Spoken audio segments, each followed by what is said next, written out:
Good afternoon, guys, and welcome to the podcast. I'm really delighted about today's guest, Khairy Varre, and she's had a global experience and she's a trusted advisor to high growth founders. She's also advising, and today she's going to talk about how to stand out with artificial intelligence. And I'm really happy to have her on the show. Khairy, welcome. I'm super excited. Thanks for having me, Chris. Yeah, briefly, I know you've been everywhere, so talk about that journey and how it led you to what you're doing now.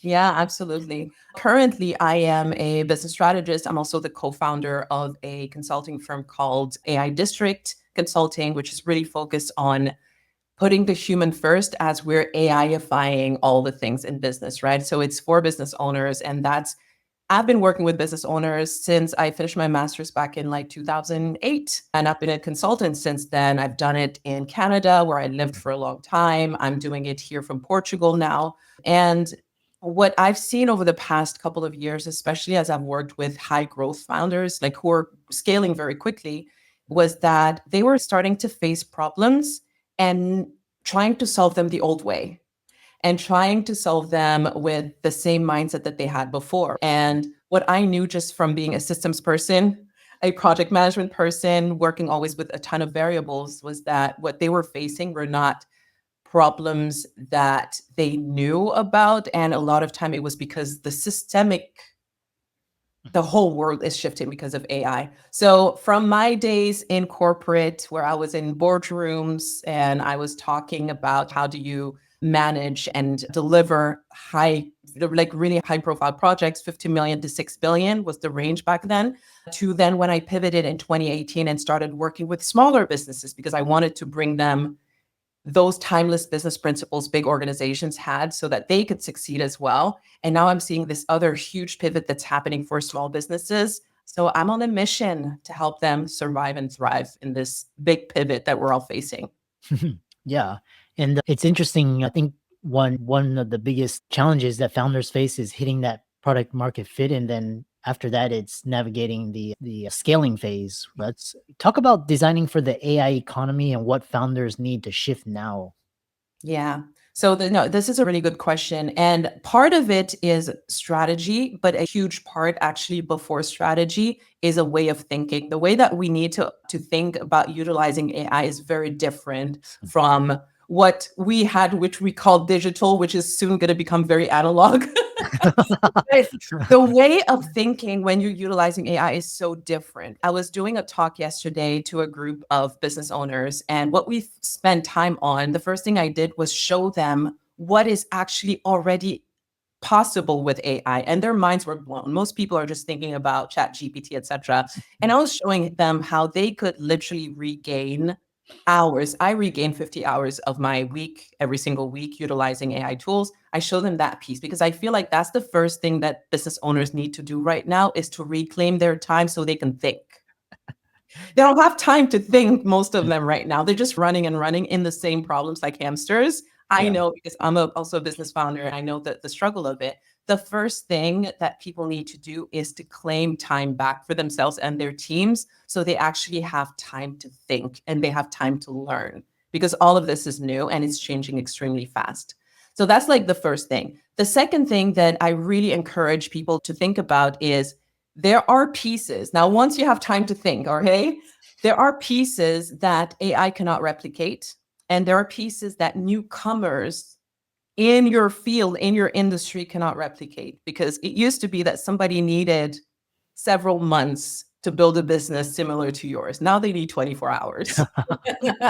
So let's be real, right? If you want to protect what you've built, you've put a lot of energy and IP and time and money into it. If you want to protect it, you need to focus your energy on what are the things that are not replicable.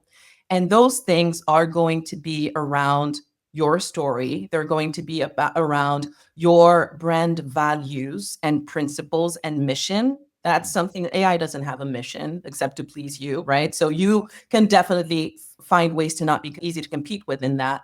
Trust the relationships that you have with your clients, with your prospects, with your network. Those are the things that are super important to invest time in, as well as continuing to deepen your expertise. Because anything you create AI will be trained in one way, shape, or form on it, right? So it will start moving faster. And we already know that AI capability is doubling every 3 months.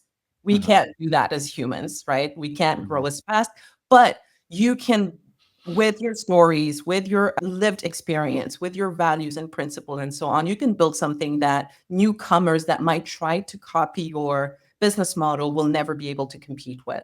So those are the two big pieces that people need to focus a lot on their energy of their energy on. And then of course there's like mindset shifts. We can talk about that if you want, but in terms of where to spend your time, number one, get it back, and then number two, focus on the things that cannot be replicable, and that is your story, that is your client experience. How do you make sure that people, once they're with you, they don't want to leave? Because that will help your business grow. How do you build better relationships with your network? How do you make sure that your offer is and stays relevant? Because a lot of offers, unfortunately, business owners are fighting the market right now, and they're like, my people are not buying as much anymore, etc., not realizing that they're already competing with AI in one way, shape, or form. Especially if you're like me and you're like a consultant or a strategist, service-based business owner, AI is competing with us a lot right now.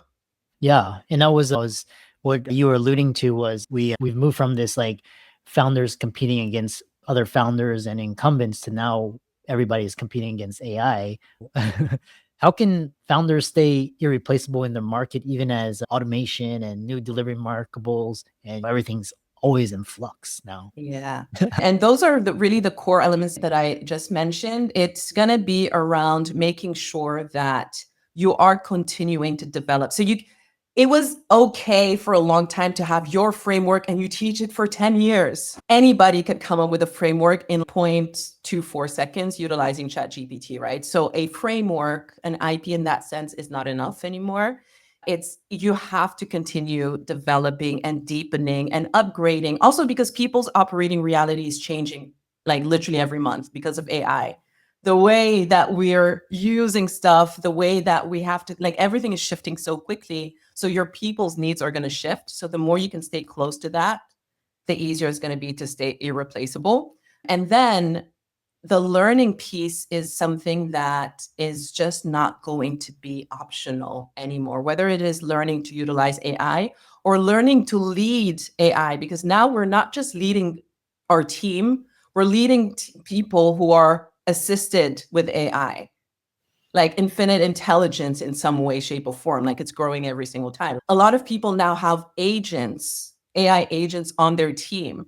So you're leading something, I was going to say somebody, you're leading something that knows more in terms of just information than you do. The way you interact with it is it has to be different, right? It has to be more about learning how to ask the right questions, learning how to discern what needs to be nuanced. It's learning how to elevate the type of answers you're getting. It's just a completely different way of doing business, Chris. And that is what I really want people to understand. The learning that has to happen now has never been as crucial.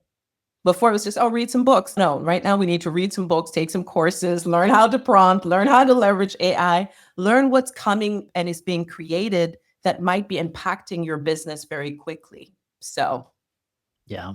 and there's so much more. I'm not gonna rant for like 2 hours. Yeah. A follow-up question I have for you is, well, you talk a lot about strategic relief, and what does that actually mean? And how does a founder know it's time to redesign how their business runs? Yeah. So the easy answer to that right now is that everybody needs to redesign the way that their business is being ran. And for multiple reasons. One is, and this is something that I've seen both with clients who are making $50,000 a year and like they're more in a very small business, to people who are making multiple eight figures. Everybody's having to look at their offering again, looking at how they're delivering their services, because the people you're delivering their services, many of my clients were saying, my clients are much more impatient now. And I was like, yes, because now they go to Chat GPT and they solve a problem in 2 seconds. So them waiting for your next call in a week feels like an eternity, right? How do you optimize your client journey in that process? Everybody's having to think about that right now. Everyone's having to look at what are the different ways they can generate revenue, knowing that now they're not just competing in their local area or in their language. Before you were competing, if you're in the English speaking market, you're competing with everyone in the English speaking market. But now with Google Meets making it easy, Google Meets and other tools like Wordly does that as well, where you and I could be speaking right now different languages, Chris, and still be able, I would hear you, let's say you were speaking, I don't know, Hebrew, I'm just giving you a random example. I would still be hearing it in English. And when I speak to you, you would hear it in Hebrew. Like that is available now, which means you're not just competing in your language anymore. So that means that everybody right now needs to be rethinking about and reevaluating their offering and what we could do before every quarter or once a year. Now we have to look at it every month at least. Yeah. Yeah. Why are you laughing?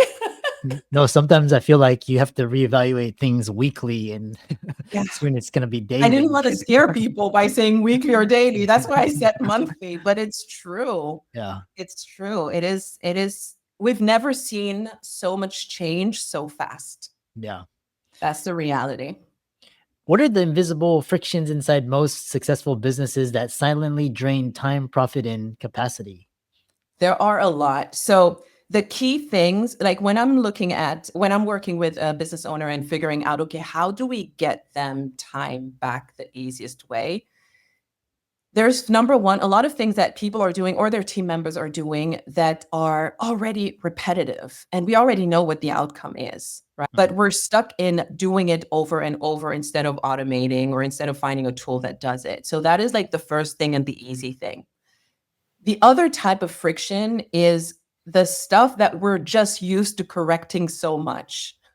For example, you have a team member, they've been with you for so long and they're amazing, but you have to go and correct what they do every single time. And it Mm. takes you at least a half hour a day. Yeah. That's a type of friction that we get to a point where we tolerate for so long that it's just become normal, right? Mm. And it drains a lot of time. So maybe that person should just be in a different seat. Maybe they should not be in the business anymore. Maybe they should be retrained on certain things, but that is a huge friction point. Another really big friction point is in the client servicing. Right now with AI tools, I see business owners delivering their service the old way where, like, for example, there's somebody that I'm about to work with. There is a point in her customer journey that takes her so much time because she has to give so much feedback to her clients. She has to correct things. And a lot of clients don't do that specific step because it takes a lot of time, right? It takes for them to sit down and brain dump a whole bunch of things so that she can help them further. And what we were looking at is how do we utilize AI so that it's so easy for her clients to get this done within 5-10 minutes instead of 2 days. And where the AI can be trained to give them a lot of the feedback that she finds herself repeating and repeating for hours every week. Like those are little things that are friction points that, because we've been doing it that way, we keep doing, but it is optional. So can we just take that time back so that we can do higher leverage work? Like those are just like three examples for you. Yeah. Interesting. Because I was having lunch with my colleagues the other day, and you pointed out something very interesting is he's built systems and processes, but he's Mhm. always complaining that his company still needs him. What's going wrong there? So it's a little bit harder to give a one prong answer to this without knowing the full context. But Mm. typically, and especially when it comes to AI now, Mm. a lot of the changes and a lot of the innovation, instead of being top down, will have to be bottom up because it's the doers that are in the weeds of the things. Mhm. So the role of the CEO, instead of bringing the system or the COO or the CTO, whatever, instead of being like, this is the holy grail of system that we need to use Mhm. here, let's bring it in and implement it, will Mhm. be more of an orchestrator where they're looking at individually processes and individually in terms of people. What are you doing? Where's the inefficiency? How can we automate AIify this part? So bottom up and then elevate it, right? So people are just going to find that it's much harder to bring at the top and disseminate. And it's going to be much more effective for the people who are doing the work to work with them individually so that you can build a strategy that goes from the bottom up. Yeah.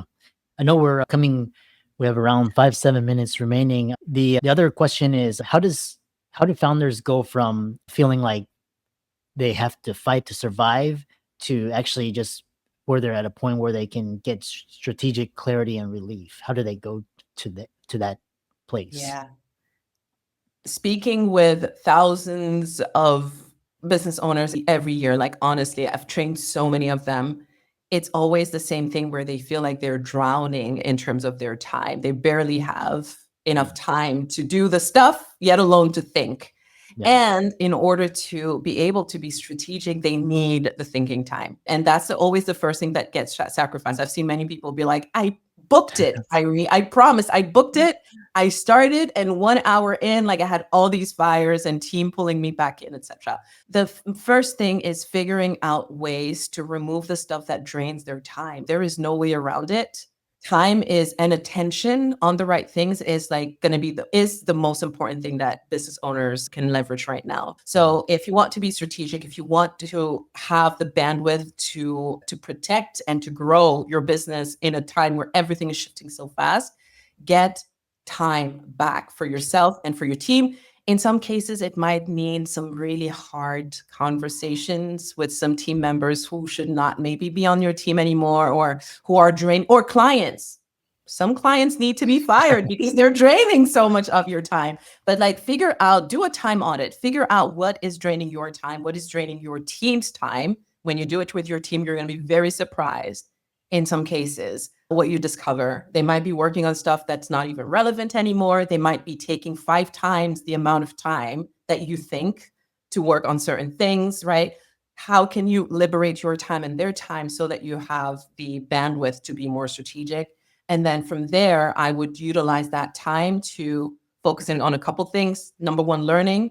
Mhm. Number two, optimizing your client journey, from them being a prospect all the way to them working with you, because those are the things that are going to protect at least what you currently have. And then with strategy, you can go from there. Yeah. Final question is, sounds like how do founders go from to this point of because you talked about these invisible frictions and things getting heavier. What's the first step to make it feel lighter again, regain that momentum and get back on track? Yeah. The first thing that I always like to ask founders, aside from doing the time audit that I just talked about, I think that just gives us a lot of, it's always surprising what we find. Let's just put it that way. And then it's identifying what are the workflows that are currently draining the most energy, either because they're slow or they're creating a lot of errors, because Mhm. errors are like a huge friction point because you have to go back and fix them, which is costly in time and money. So slow errors, or they're generating just low quality compared to what you really envision. Because again, when we're in the weeds, we take our standards and put them right here just to survive instead of where we want it to be. So, in order to start making things light, know where your time is going so you can start reclaiming and then solve the problems. One of my core principles from Ray Dalio, actually, I stole that from him, is identify and don't tolerate problems. Problems will eat up every resource that you have if you tolerate them, right? So Mhm. that is the first thing that starts making things feel much lighter.